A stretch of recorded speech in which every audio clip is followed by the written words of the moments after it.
ಎಲ್ಲರಿಗೂ ನಮಸ್ಕಾರ. ಇವತ್ತು ಧ್ರುವ ಸರ್ಜಾ ಅವರ ಮಾರ್ಟಿನ್ ಸಿನಿಮಾ ಮುಹೂರ್ತಕ್ಕೆ ಬಂದಿದ್ದೀವಿ. ತುಂಬ ಅದ್ಭುತವಾದ ಟೈಟ್ಲು, ಹಾಗೆ ತುಂಬ ಪಾಸಿಟಿವ್ ವೈಬ್ ಇರುವಂಥ ಸಿನಿಮಾ. ನಮ್ಮ ಗೆಳೆಯ ಅರ್ಜುನ್ ಡೈರೆಕ್ಟ್ ಮಾಡ್ತಾ ಇರೋ ಸಿನಿಮಾ. ಕತೆ ತುಂಬ ಚೆನ್ನಾಗಿದೆ, ಯಾಕೆಂತಂದರೆ ನಾವೆಲ್ಲ ಡಿಸ್ಕಷನ್ ಕೂತಿದ್ವಿ. ಸೊ ಡೆಫಿನೆಟ್ ಆಗಿ ಇದೊಂದು ಪಕ್ಕ 100% ಎಂಟರ್ಟೈನ್ಮೆಂಟ್ ಸಿನಿಮಾ ಆಗುತ್ತೆ. ಎಲ್ಲರಿಗೂ ಒಂದು ಕುತೂಹಲದ ಪ್ರಶ್ನೆ ಇದೆ, ದುಬಾರಿ ಯಾವಾಗ ಆಗ್ಬೋದು ಅಂತ. ದುಬಾರಿ ಶೂಟಿಂಗು ಕಂಪ್ಲೀಟ್ ಆಗಿ ಫಾರಿನಲ್ಲಿ ಇರೋದ್ರಿಂದ, ಇವಾಗ ಕೋವಿಡ್ ಪರಿಸ್ಥಿತಿ ಇರೋದ್ರಿಂದ ಅದನ್ನು ಮುಂದಕ್ಕೆ ಹಾಕಿದ್ದೀವಿ. ಡೆಫಿನೆಟ್ ಆಗಿ ಅದನ್ನ ಮಾಡೇ ಮಾಡ್ತೀವಿ.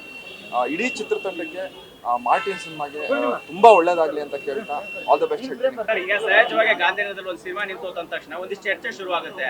ಧ್ರುವ ಮತ್ತು ನಂದಕಿಶೋರ್ ಅವರು ಹೇಗಿದ್ದಾರೆ ಅನ್ನೋದು. ಈಗ ಮುಹೂರ್ತಕ್ಕೆ ಬಂದಿದ್ದೀರಾ, ಆ ಬಾಂಧವ್ಯ, ಆ ಸ್ನೇಹ ಮತ್ತೆ ಸಿನಿಮಾ ಯಾವಾಗ ಬರುತ್ತೆ? ಎಲ್ಲರಿಗೂ ಒಂದು ಪ್ರಶ್ನೆ ಕಾಡ್ತಾ ಇದೆ, ನಮ್ಮ ಸಿನಿಮಾ ನಿಂತೋಗಿದೆ ಅಂತ ಯಾರು ಹೇಳೇ ಇಲ್ಲ. ಆಮೇಲೆ ಧ್ರುವ ಸರ್ಜಾ ಅವ್ರದ್ದು ನನ್ನ ಬಾಂಧವ್ಯ ಅಂತಂದ್ರೆ ಅದು ನನ್ನ ಮನೆ ಮಗು ಅದು. ಸೊ ನಮ್ಮ ಮಕ್ಕಳು ನಾವು ಯಾವತ್ತೂ ಬಿಟ್ಕೊಡಲ್ಲ. ಡೆಫಿನೆಟ್ ಆಗಿ ಒಳ್ಳೇದಾಗಿ ಆಗುತ್ತೆ, ಮತ್ತೆ ನಾವು ಸಿನಿಮಾ ಮಾಡೇ ಮಾಡ್ತೀವಿ. Thank you. ನ್ಯೂಸ್ ಫಸ್ಟ್ ಪ್ರತಿಕ್ಷಣ ನಿಮ್ಮೊಂದಿಗೆ.